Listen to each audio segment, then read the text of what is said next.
through 28.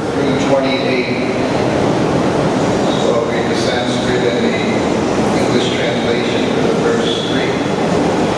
Evam Rascat Shrirat Parita Bhavishta Sankatvidvo Vatri Swam Akshay Yojana Yamaha Samanena Chatari Mandodena Parito Yasmin Sakonama Mahiroha Swa Shektra Yape Desako Yasyaha Maha Surabi Gandastam Vivam Anuvasyati. Translation: outside the ocean of milk is another island, Sakadvi, which has a width of 3,200,000 yojanas, which is 25,600,000 miles. As Kṛṣṇa is surrounded by its own ocean of milk, Shakadvi is surrounded by an ocean of churned yogurt as broad as the island itself.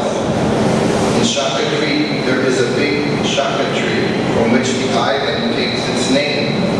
This tree is very fragrant. Indeed, it lends its scent to the entire island. Text 25. Vasyati Bhāgavata Evati Tapir Namna Medatiti Sohi Vivaja Saptavarshani Pranamana Desh Swatmajan Purojava Manojava Pavamana Durmanika Chitra Repa Bhāgavata Vishvadara Samjana Nida Yadi Patin Svayam Bhagavat Yananda Evasita Matis Tapopanam Pravi Vesha. Translation, text 25. The master of the island, also one of the sons of Priyavrata, was known as Medatiti. He also divided his island into 7 sections, named according to the names of his own sons, whom he made the kings of that island.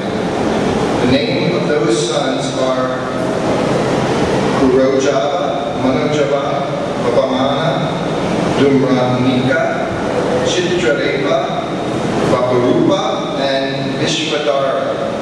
After dividing the island and situating his sons as its rulers, Medatiti personally retired, and to fix his mind completely upon the lotus feet of the Supreme Personality of Godhead, he entered a forest suitable for meditation. Text 26.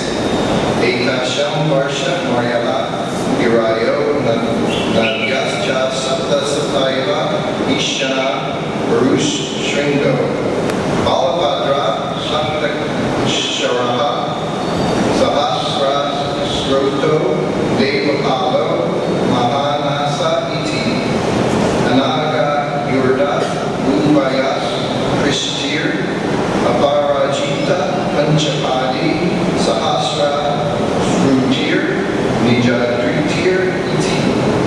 Translation, text 26.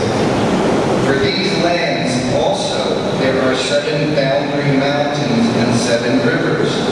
The mountains are Ishana, Ushringa, Balabhadra, Saktakshira, Sahasra, Srota, Devapala, and Mahanasa.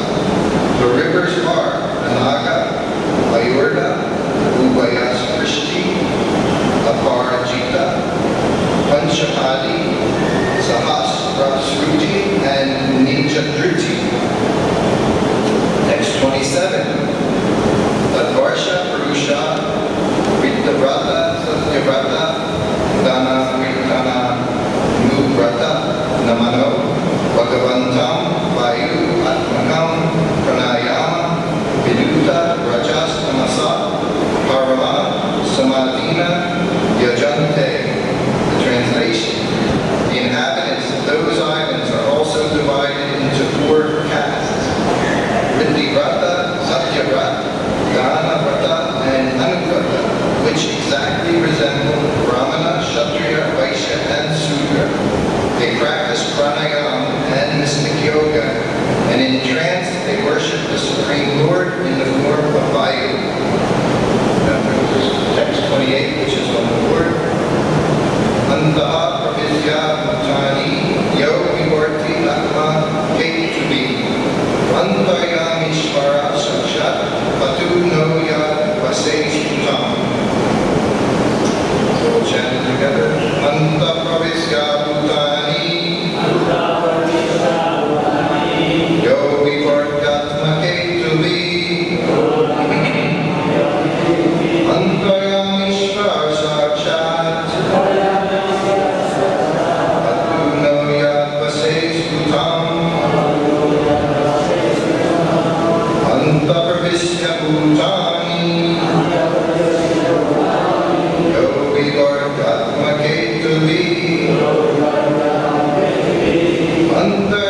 Entering within.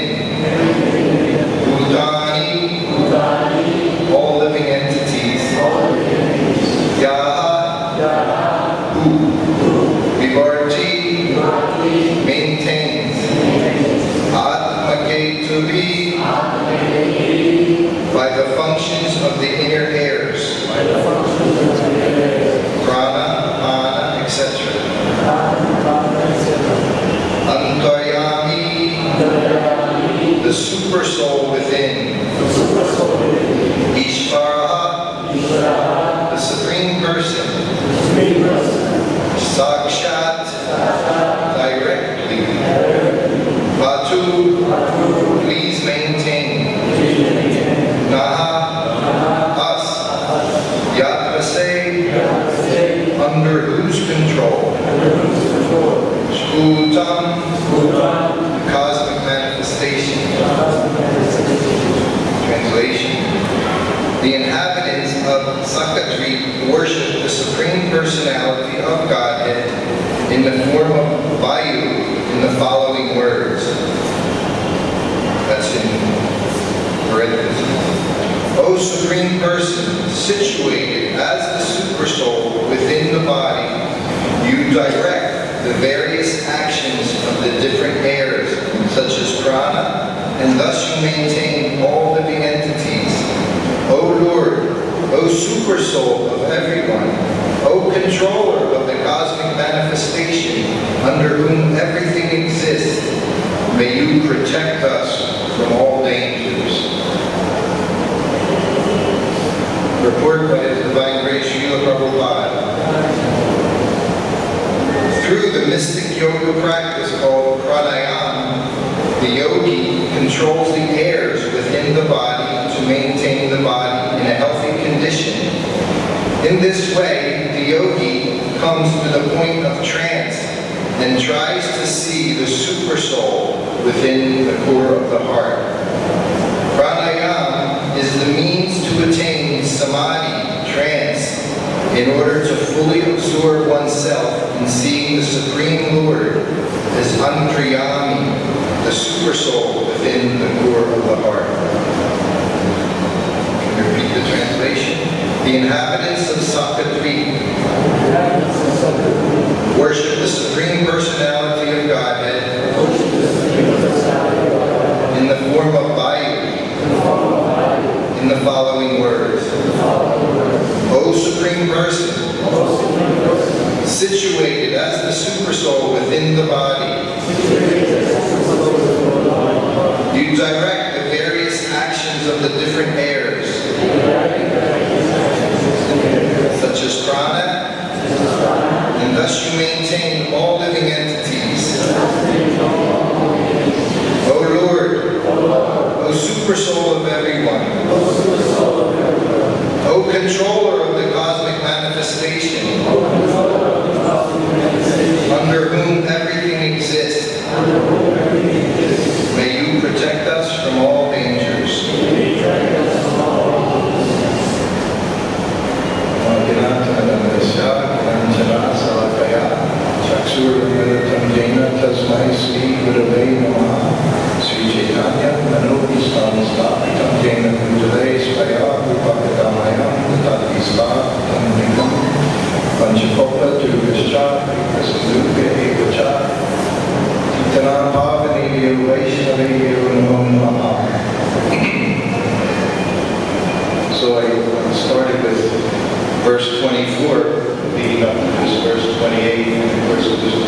describing the length and breadth of different planetary systems and different oceans. And these verses, and this part of Srimad Bhāgavatam, the 5th canto, is I find very interesting in many ways. I was with Srila Prabhupada when he was translating this part of Srimad Bhāgavatam, 5th canto. This was going on in 1975. You know, it's a very wonderful thing. You can put time, person, places to what's going on here with Srimad Bhāgavatam, what Srila Prabhupada was doing. Because at this time, 1975, maybe the classes in the temple room might be from 2nd canto, 1st canto, 3rd canto. But obviously, 1975, he's translating the 5th canto. We're not doing classes on 5th canto. This is not going on.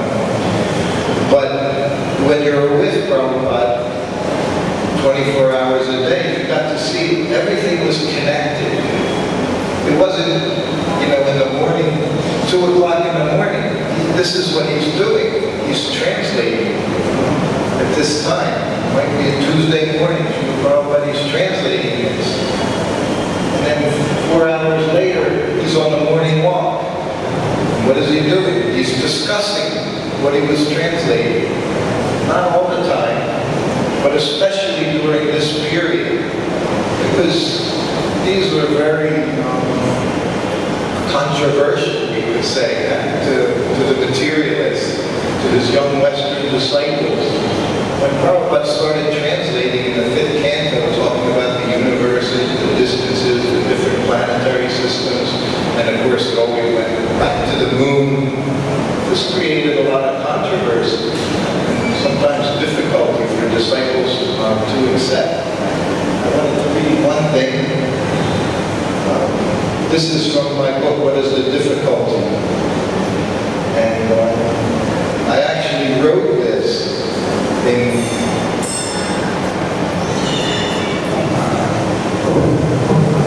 I was writing this in 2005, and at the time I was in Rishikesh, up above Rishikesh, staying for a month, and I was completing these different stories about Srila Prabhupada.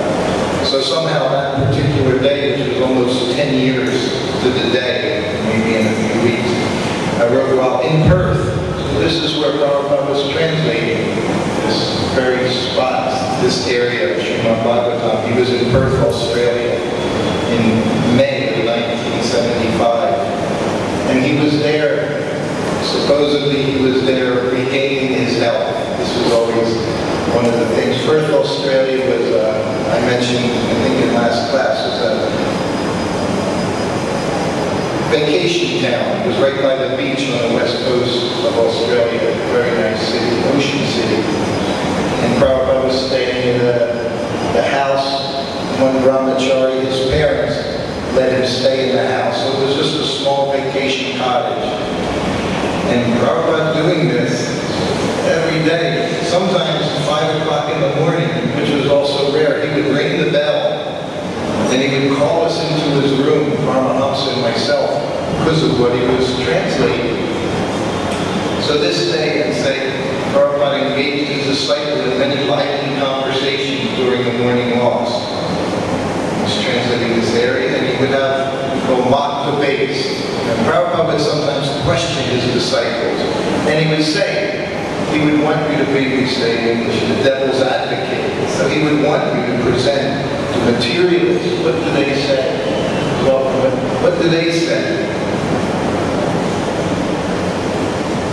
They said I would sometimes get involved, but usually I would let Paramahamsa Swami, who was the secretary, and he was a little more adept at it. I was always afraid to get involved with these things with Prabhupada because I didn't feel qualified, and I was afraid of saying the wrong thing. Because sometimes you could, in your idea, assume the position as devil advocate and present materialistic arguments. You may think, well, I don't subscribe to these arguments. I'm just saying it for Prabhupada to help serve him. But sometimes he would look at you as if you were the doubter. One time a devotee said, Prabhupada, they say Bhāgavata Gita, it was written within 2,000 years. They like to say that in the Christian world. Bhagavad Gita is not 5,000 years. It goes back less than 2,000 years. That way it's inside the Christian philosophy. So one devotee once said that to Prabhupada in a morning walk. Prabhupada, they say, Prabhupada looked at him, well, why do you think like that? Then immediately he would just, what could you say next? No, I don't think that, Prabhupada. Then why are you saying it? So sometimes when we talk, we were raising our doubts, what we were thinking in the form. So he could read through these things. I said sometimes he would call us into his room and discuss the Vedic cosmology. One day he told us that different planetary orbits were all independent and that the so-called law of gravity was not mentioned in the Vedas. Once Paramahamsa Swami asked him, how is it the sun is always shining somewhere on the earth planet if it's going behind Sumeru mountain? Wouldn't it be dark on the entire planet? Prabhupada was silent. And then he said, we're not so interested in these details. The Bhāgavatam is just a very short summary to give some idea of the creation of the Lord. But it's not scientific. We're not interested in science. We're interested in developing love of God. It was evident, say, Prabhupada didn't want us to become sidetracked from the goal.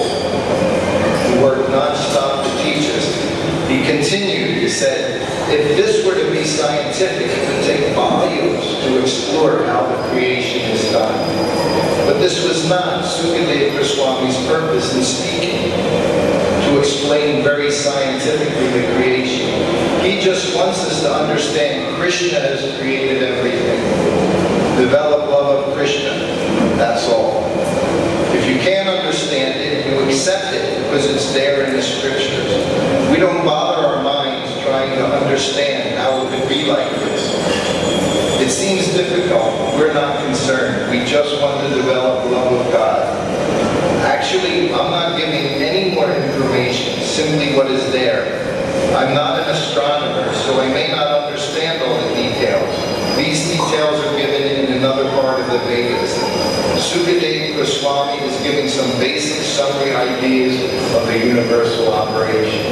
So this is what he was telling us. Because for us, Westerners, who grew up hearing within the schools, from the time you went to grade school, through high school and college, you were delivered a certain understanding about the universe.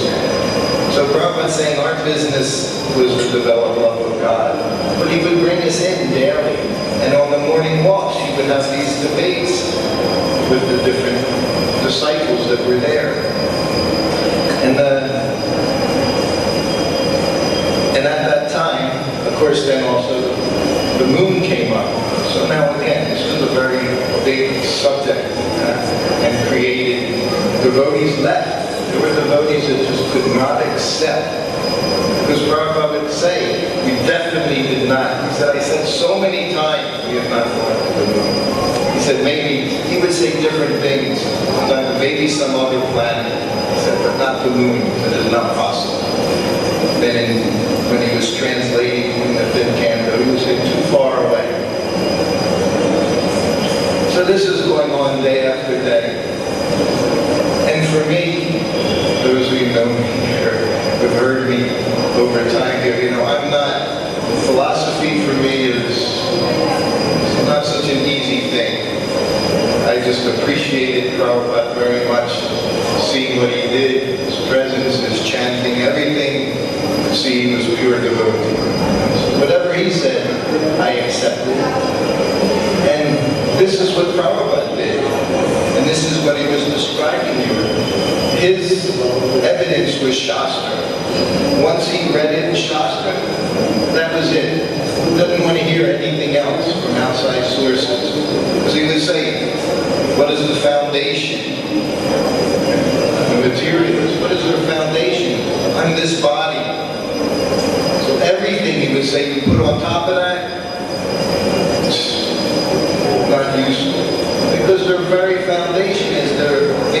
this body.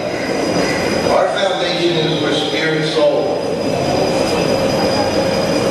So as I said, Perth was a nice little vacation home.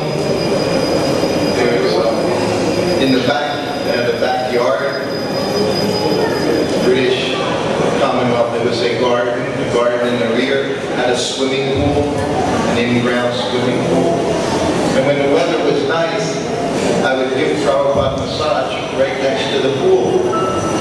And then he would go into the pool for his bath. And he turned it into a nice bathing yacht there, a nice kun. So he was doing this every day, give Prabhupada a massage with the sun shining. Then he would bathe in the pool. So the one day, I'm giving him a massage. Just the two of us are there. I remember this environment. Every day, Prabhupada's talking about these planets. Every day he's seeing, hearing from his disciples. And he's thinking, what are these people going to do? How are they going to accept? As he said, we accept our interest in the love of God. So I'm rubbing his back. Prabhupada always talked to me during massage while I was behind him.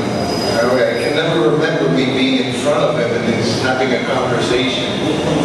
After the massage was behind him, so I guess you could say it was a 50-50 chance. But it always seemed like I was behind him, but he wasn't looking directly at me. So I'm rubbing, and he says, so, we have to understand, we accept. The Shastra is our mother. So we accept the Shastra. He says, do you agree? What are you going to say? I said, no, I don't agree with that. I said, yes, Prabhupada. That was an easy question. I'm very happy. I got the answer, yes. That's what you want to do. Your disciple or yes man. Whatever you do, you said, yes, Prabhupada. That's correct. So he says that. And then he said, so, what do you say? Shastra's mother says, of course, Krishna is the Supreme Personality of Godhead. You can only know the Father through the Mother. Is that correct? Yes, Prabhupada.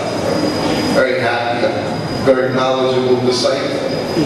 And then he said, so, what do the scientists say? Oh, now that's... What do the materialists, what do they say? So I'm thinking, okay, he's asking me, what does the materialist say? So I said, I'm thinking, rubbing, massaging, and I said, well, they would say, you have to accept that your mother is telling the truth. I thought that was a very reasonable answer, right? Your mother's saying this is your father, you have to accept that.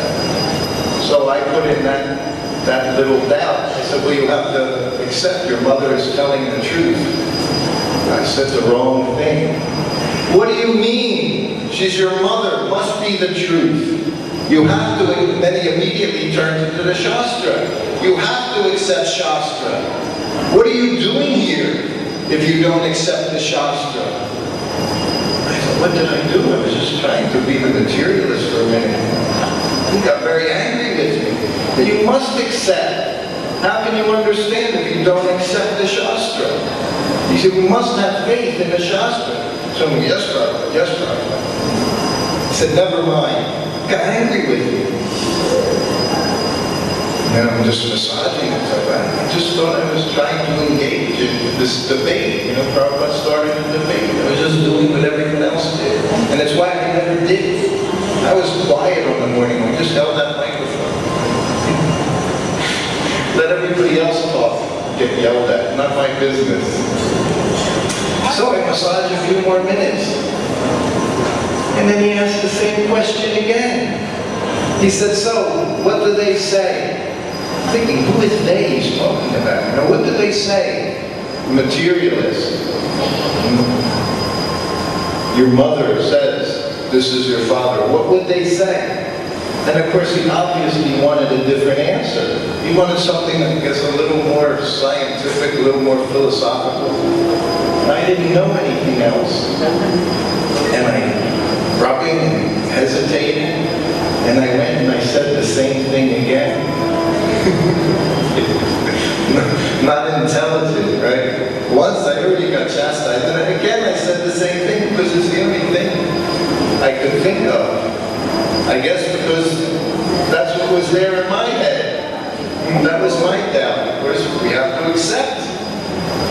What's our business reading this? You can read day after day, sit in class day after day. But if you're reading and you have doubts, what good is all your reading? What good is all your philosophy? So this is what he was saying. What do they say? How do you understand? And I was saying, well, you have to believe that it's all. That this is the truth coming from your mother, from the Shastra. Oh, and then he got really angry. He was just screaming at him. Why are you here, he said, if you don't accept, if you don't have faith? What are you doing here? He said, go.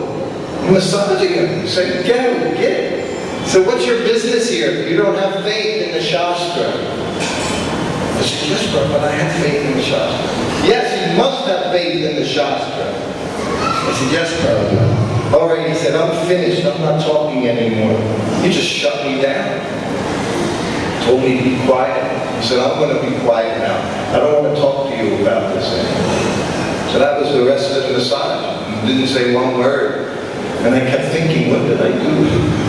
I thought I was trying to be devil's advocate. You know, I was just doing what every day so many were doing. They say this and they say that. So that's what I thought I was doing. But anyway, Prabhupada wasn't happy. Not happy with me at all. And then he finished massage, and he went, bathed in the pool. He soaked everything. He went into the pool, had a bath. So, then the rest of the day went on. Of course, I prepared his lunch. Had lunch. And then he would just move on. You know, it wasn't that anxiety, you know, that frustration, that anger was there. You didn't see it anymore. But it was just something you didn't speak about anymore. So then that was the whole day. So then the nighttime came. What do? I give Prabhupada a massage again. So now we're in this little bedroom, and it's dimly lit, and massaging Prabhupada. I'm already not thinking too much about the daytime. These things happen when we were with Prabhupada. It wasn't, there was lots of forms of ecstasy when you were with Prabhupada. Sometimes the ecstasy could take very frightening turns for a disciple. But it was all ecstasy. It was in connection with Prabhupada. So now I'm massaging him. And he said, and very softly, very soft, it was very calm, very peaceful. Always, as I say, my favorite time of the day with Prabhupada. So everything else was finished. No discussions with disciples, no translation work. This is getting ready to take rest. He had prasadam an hour before, maybe some puri, some sabji, had his hot milk. So it was very wonderful, and you're alone, sitting in the room. So he says, he said, you accept that they never went to the moon? And I never had a problem. I didn't think I had a problem accepting it. As I say, Prabhupada knew us better than we knew ourselves. The spiritual master understands you. Why? We read in this verse, Krishna is within the heart, the super soul. So all he does is give direction. So this is the business of the spiritual master, the pure devotee, spiritual master. He's always giving you direction. Externally, he's there. Because we're so deaf, we can't hear Super Soul. And Super Soul is so kind, Krishna is so kind, he manifests as the spiritual master. And he directly gives you instructions. So now Prabhupada, massaging his leg, very calmly, he says, so, it's okay? Yes, Prabhupada. I said, it's okay. He said, I say you never went to the moon? I said, yes, Prabhupada. He said, okay, good. He said, I had a disciple. He said, one servant. one of his first servants, many of you know, had a servant, Kṛṣṇa. He said, when I said we didn't go to the moon, he became very upset. He became bewildered, he said. He couldn't accept it. He said that he left. He was Prabhupada's direct association, Prabhupada's personal servant. Prabhupada said it didn't happen. Prabhupada saw it on the television. He was there, very place, in his room getting massage. Not just before lunch, he watched it. When his disciple wanted to see it. Prabhupada saw it. He never thought for a minute, these people are on the moon. We did because, we believe everything. I said the other day, they say it's easier to lie to people than to convince them that you're lying to them. Because very easily people accept lies. So he saw it. Prabhupada said, I told him, and he left. Then very compassion, so much compassion, he said to me, you're not going to leave, are you? I said, no, Prabhupada, I'm not going to leave. He said, thank you. He was concerned. And then I realized what happened earlier in the day. It was a continuation. There was a flow.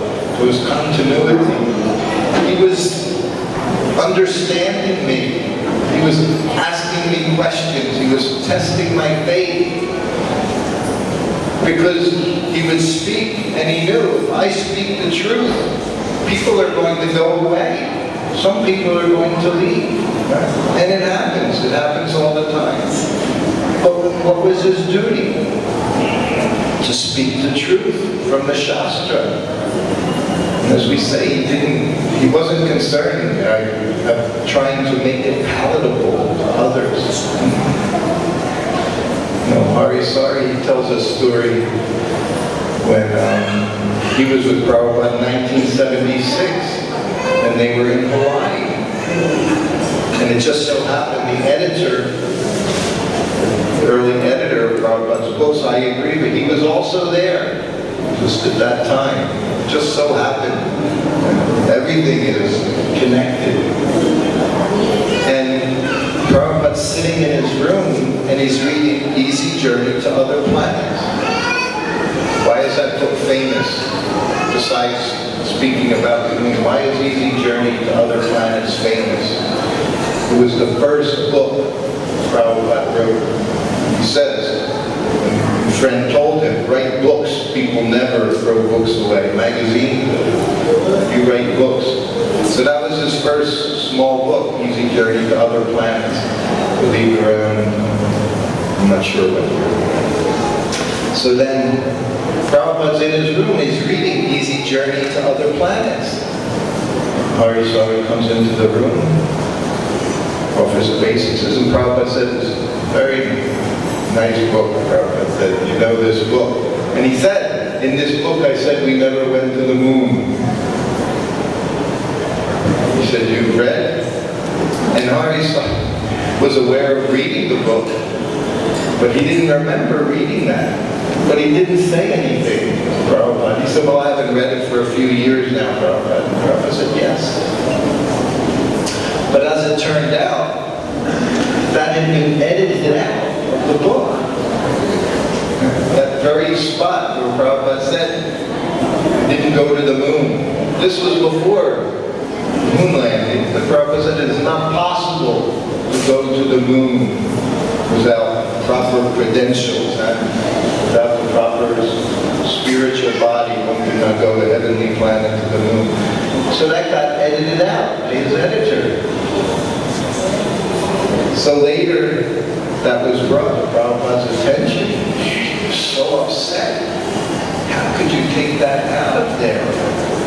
Prabhupada wasn't into watering down things to get bigger audience.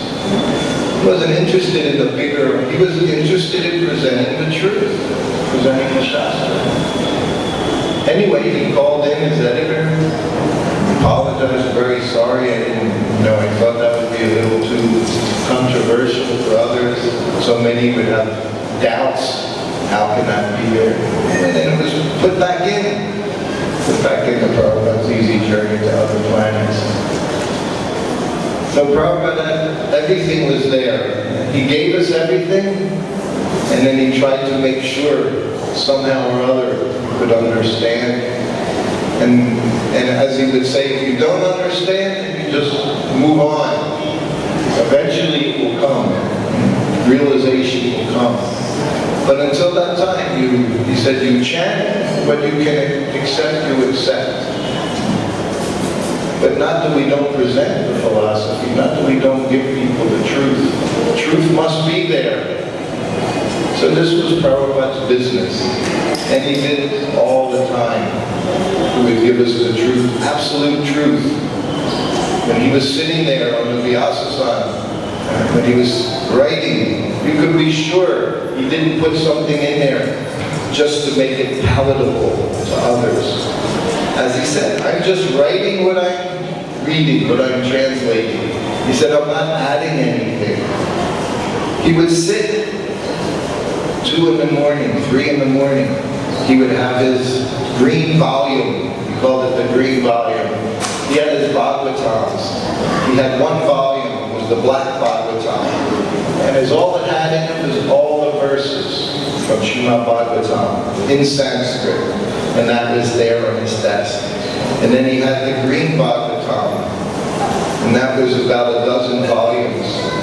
And that had commentaries by the great Acharya Sridhar Swami. So he would read that, and he would read that, had 3 or 4 commentaries. So then he would read through that. And very often you'll see him reference the Acharyas, various Acharyas. Say Sridhar Swami says this one says this.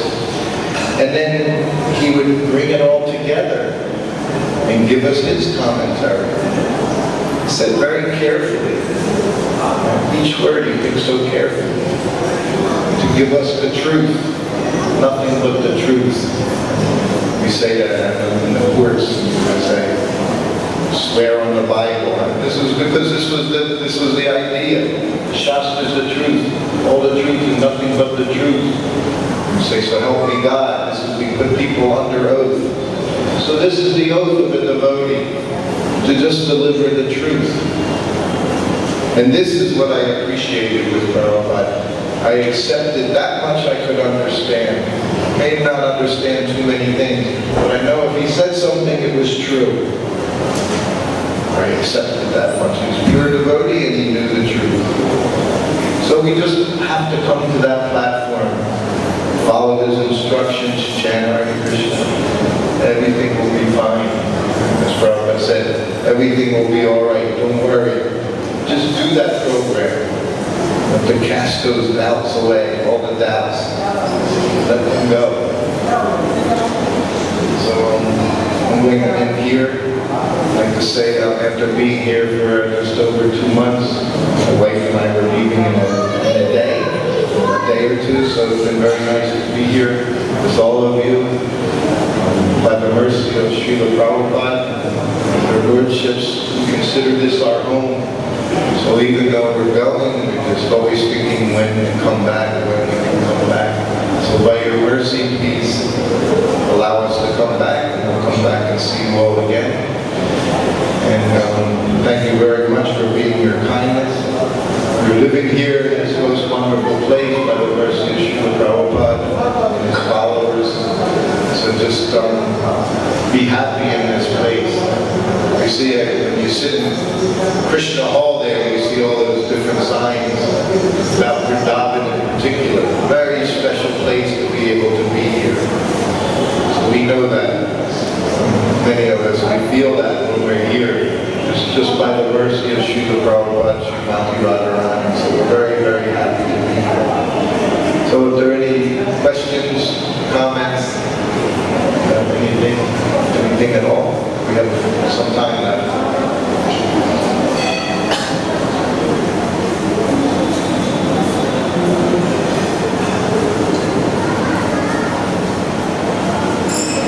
Thank you.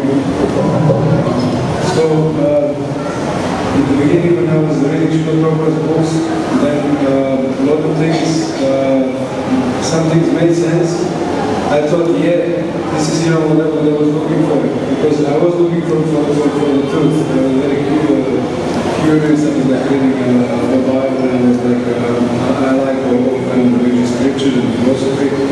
And then there was some of these things that did not make sense. So then after I was just trying to think, well, maybe it's not the way I see. Maybe this is the truth, and the way I think that the way I experience is not. So I was just trying to have this kind of blind faith, as you said.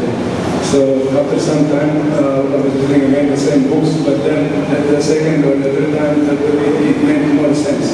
So the more I had like, I made devotional service, I was like, doing things in the temple, like cleaning the floor, cleaning the dishes. So after some of these times, I got a little bit more purified, and I could like see these things that seemed contradictory. It made more sense. So then sometimes now when I preach to people, when I distribute books or recommend some books, people have like these doubts, and they have the same doubts that I had. And then I think this is my comment. I think it's like without devotional service, the books will not have sometimes not have any sense, or we won't be able to understand until we engage ourselves in devotional service.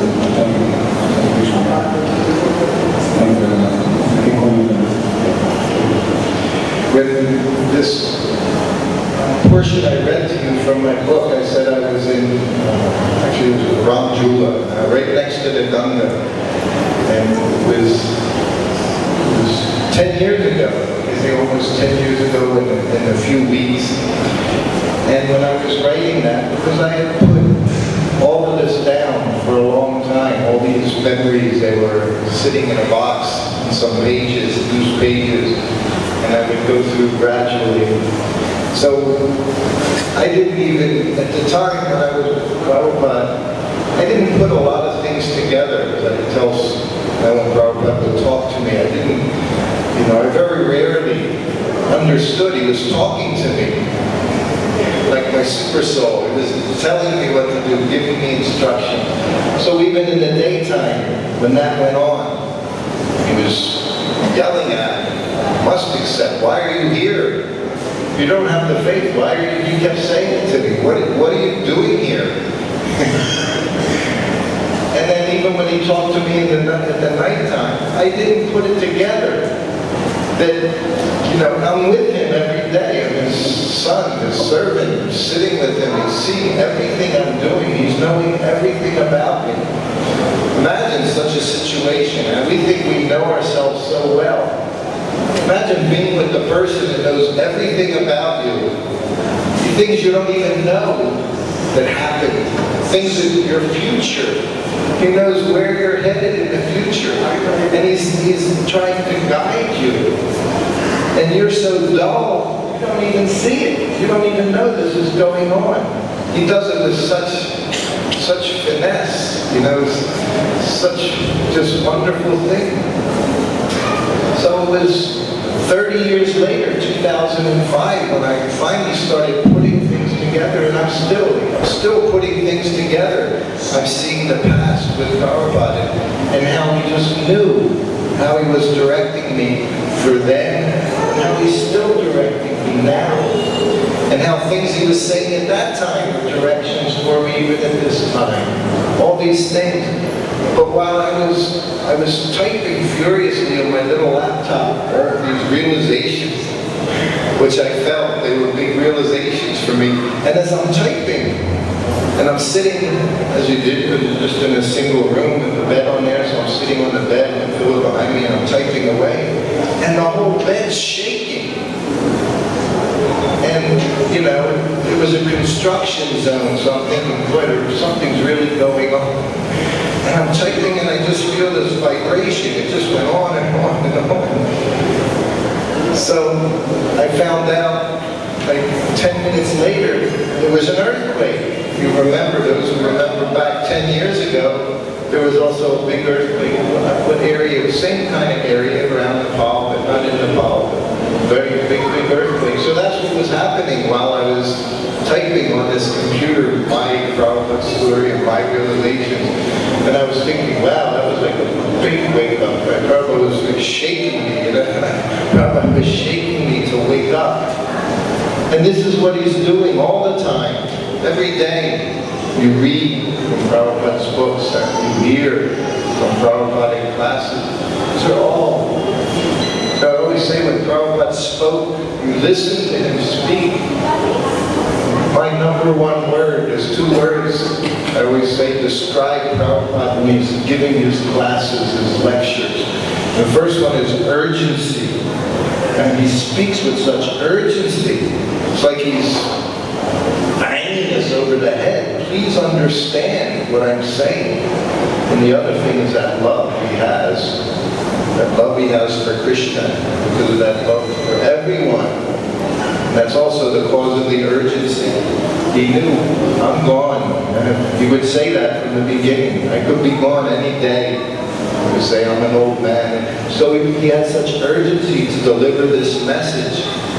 Because he knew he was the one to deliver this message. He always knew that. Prabhupada always understood that. And although he was very, very good at not expressing it in most ways, just what he said and what he did, and the tone he used, you could understand that. That he couldn't say enough. Like he would say if he had thousands of mouths, he would have been happier. Because then he could have expressed Krishna consciousness so much more to us. As it was, he was frustrated with those limitations. He said, I hate going to sleep. It meant he wasn't able to speak, wasn't able to save millions and millions of souls. So that urgency is always there for all of us, whether it's due to whatever is due to our own bodies, outside forces. We have to take very serious this process, not become complacent in Krishna consciousness. Any other last questions?